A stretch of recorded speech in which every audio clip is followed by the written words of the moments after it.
Vinaka, and welcome to another episode of the FNU Pulse. And today we are filming a very historic episode because for the first time we are going to be shooting this podcast in sign. With us in the studio, we have an amazing woman who I am already feeling so inspired by. Her name is Ranjeeta Naidu, and she is an 8 teacher teaching sign language at Hilton Special School here in Suva. So Ranjeeta, thank you so much for taking out your time and coming to visit us here at the Nasinu campus to share your story, not just to inspire us, but to inspire everybody that is viewing your podcast today. So we'll jump straight into it. My first question to you, and a very important one, is can you share with us your early life experiences and some of the challenges you faced as somebody who is deaf or hearing impaired, especially in a country like Fiji?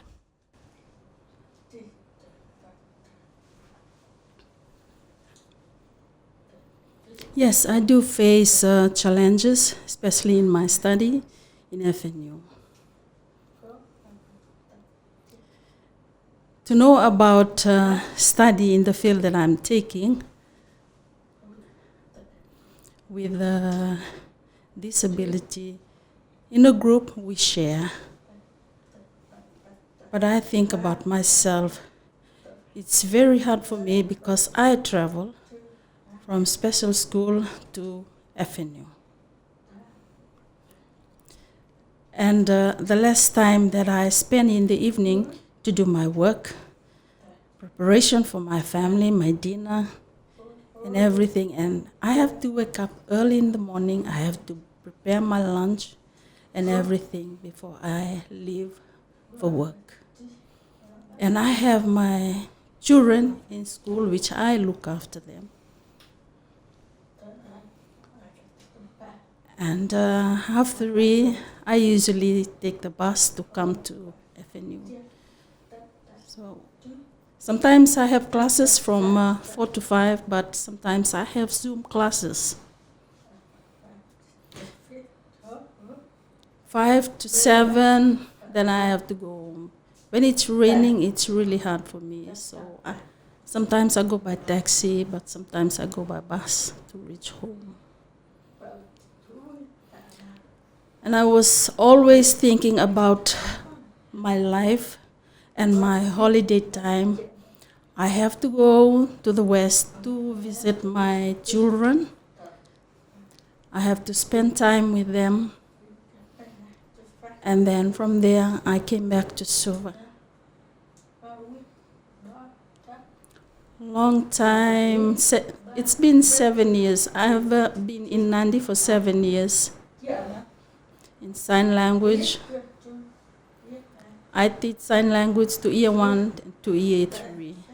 And then I transferred to Suva at FNU to further my studies. I have difficulty because of the accessibility of sign language interpreters. That's why I moved to Suva. So the Ministry of Education approved for me to come to Suva to further my studies and to continue with my work as a teacher in Hilton Special School.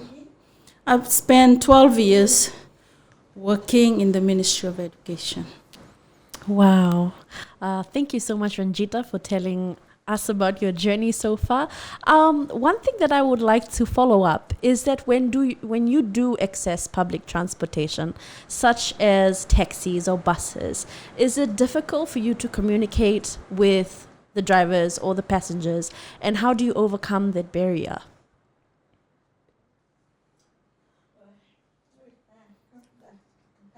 When I go, and especially when I take the bus, I use my cards, but most of all, they lip read me when I sign to them. So when I say the words, like, they can't understand. And sometimes I do write it on paper and I give it to the driver. And sometimes they do lip reading and they understand. my facial expression gives them ideas where I want to go. That's amazing. That's really good to know. Now, you mentioned that you have children. How many children do you have, and where are they now?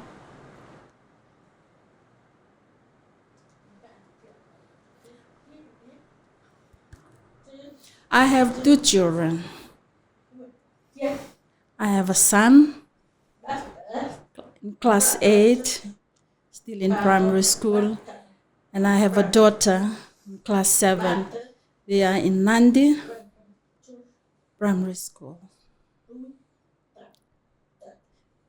They stay with their dad and they share their works in looking after their children.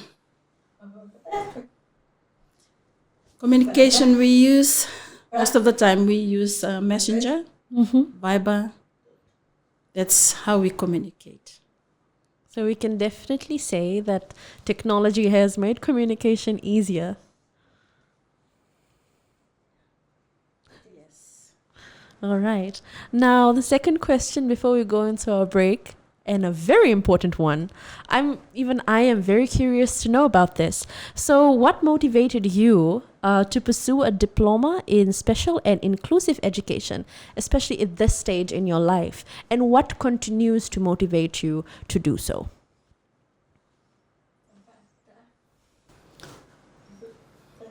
For myself, I have a certain goal that I have in future to become a professional teacher for deaf children from years 1 to year 8. That's why it motivates me to push myself to come to FNU and further my education in special education. And I need to be a strong woman in order to achieve it. That's the reason why it motivates me not to go down the ladder, but to go up the ladder to achieve. Thank you, Ranjeeta. And I have to say that you are definitely motivating me as well. And I can't help but agree what you said about that you're a strong woman. Women in general, I believe, are very strong, much more stronger than men, if you ask me. And just to see you leaving your family and your children behind to come here to pursue your dream, I have to take my hat off for you.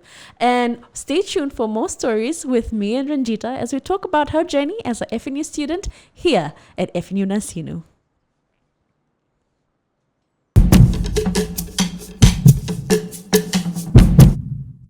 At the Fiji National University, thousands of students work hard to build their future, but sometimes dreams need a little help. The FNU Foundation is here to support students with scholarships, meals, and essential services when they need it most. You can apply today or make a difference by supporting the foundation. Let's build futures together. Visit www.fnu.ac.fj/foundation. Apply or support now.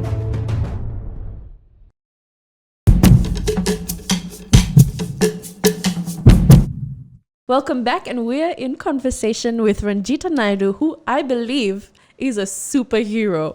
Now, Ranjeeta, one thing that I would love to know, I myself, as a working woman, I am so busy, and sometimes it's hard to, take on additional responsibilities, as well as my responsibilities as a daughter at home as well. Now for you, like I said, this is why I called you a superhero. How do you balance your studies, work, and your responsibilities as a mother, as well as the other responsibilities that you have? And if you want, please go ahead and share with us what other roles that you play in society, because right before we went on the break, you did mention a few, but I would like our audience to know as well what other amazing things that you were doing.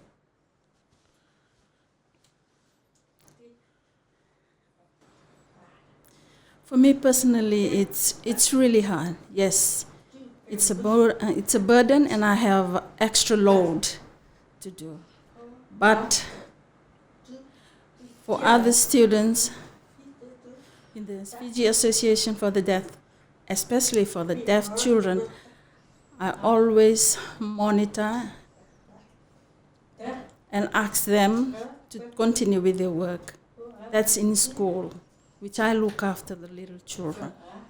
It's really hard, especially with children with disability, to supervise them and to monitor them during their recess and break for lunch. And then from there, I came to FNU to do my study. And from there, I have to go home. I have to call my husband and ask them anything wrong with the children at home. I used to ask my husband, how's the children at home? So you basically keep in constant contact with your family back at home. Are there times where you really miss them and wish you could be back at home with them? Yes, sometimes I really do miss my children. Especially during Mother's Day celebration. I have to buy a gift. I have to visit my mom. I have to visit my children. So we have a long Talanoa session. And then I have to think about FNU.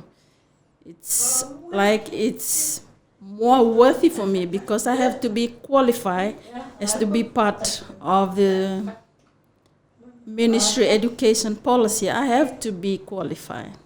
Okay. Now, just to add on to that, do you feel that one of your greatest motivating factors when things get hard is your children and your family?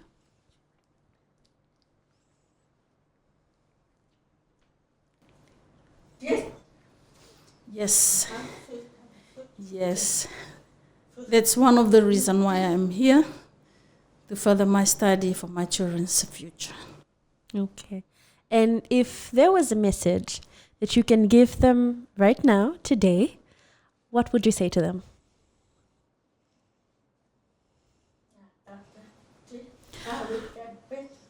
I'll tell my children, I will always come and visit you people during the holiday. I always advise my children when we have our Viber and call or messenger, or when we have video call, I used to talk to my children. All right. Now, we've already talked about some of the challenges that you have faced. One thing I'd like to ask you is one of the biggest highlights or one of the biggest achievements for you during your journey here at FNU. What was it?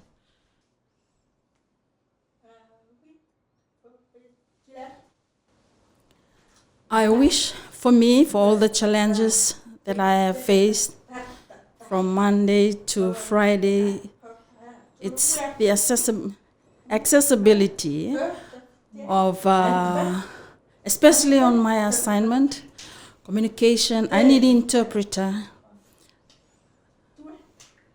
So in future that we all can use our DRC center, that we sit in group. That's my wish. In future that we sit in group with other disability and we share our load. We work together. That's amazing. Now we'll go into our short break, and once we come back, we'll talk about all the amazing advice that Ranjeeta has for both you and me, so stay tuned.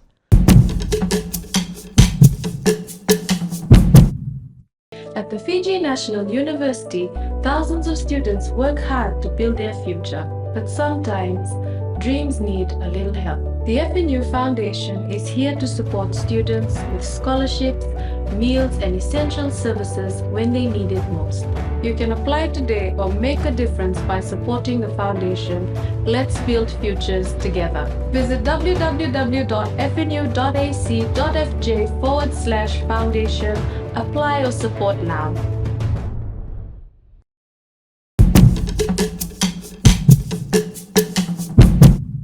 Welcome back. We are in conversation today with Ranjeeta, who is a teaching aide at Hilton Special School here in Suva and also a student here at the Fiji National University. It has been an interesting conversation so far. And if you have just joined us, you have to watch this show from the beginning to find out more about how inspiring this amazing young woman from Solovi Nandi is. Now, Ranjeeta, we'll go into a question that I believe I've had from the beginning when we started talking, and I couldn't wait to ask you this question. How has your experience as a teaching aide helped shape your views on inclusive education? And in what ways has FNU helped you to achieve your dreams towards becoming a teacher in special and inclusive education?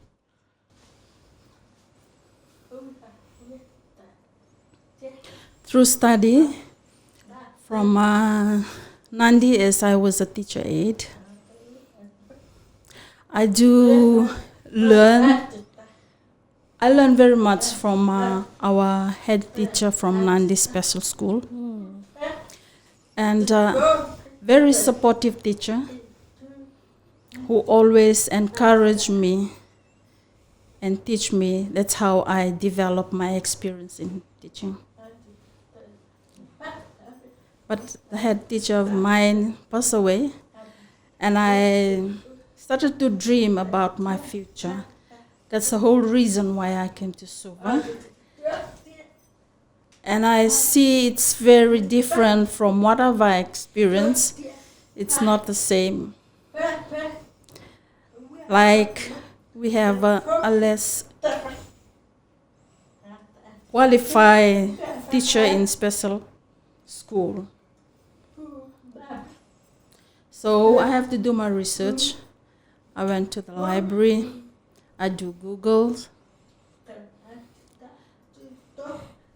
Then the head teacher helped me talk about disability background, how to deal with children, how to teach little children.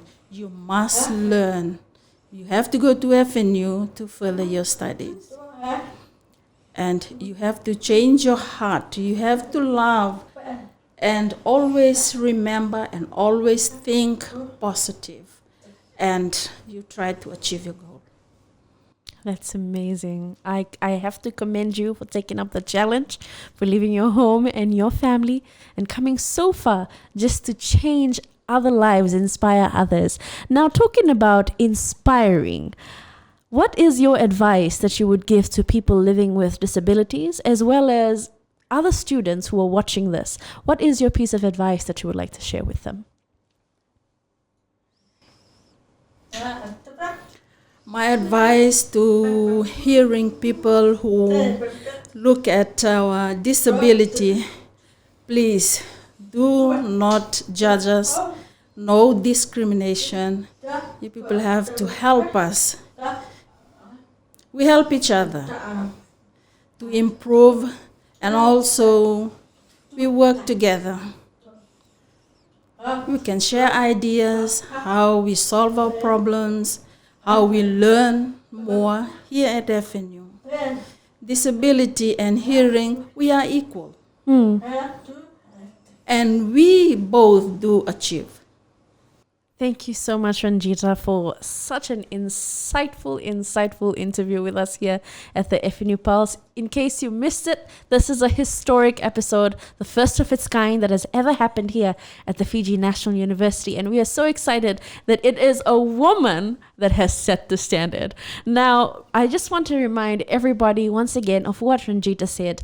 It's very important for us to realize that we cannot discriminate against people living with disabilities, and we need to realize that they are just like us with lots of hopes, dreams, and ambition. And here at FNU, we can tell you that there is a home just for you, because at FNU, you can definitely dream it, weave it, and achieve it. So to find out more information about how you can be part of our disability inclusive programs, you can follow us on our Facebook page, or you can log on to www.fnu.ac.fj. Until next time, thank you so much once again, Ranjeeta, and thank you, audience, for tuning in. Till the next time, Vinaka.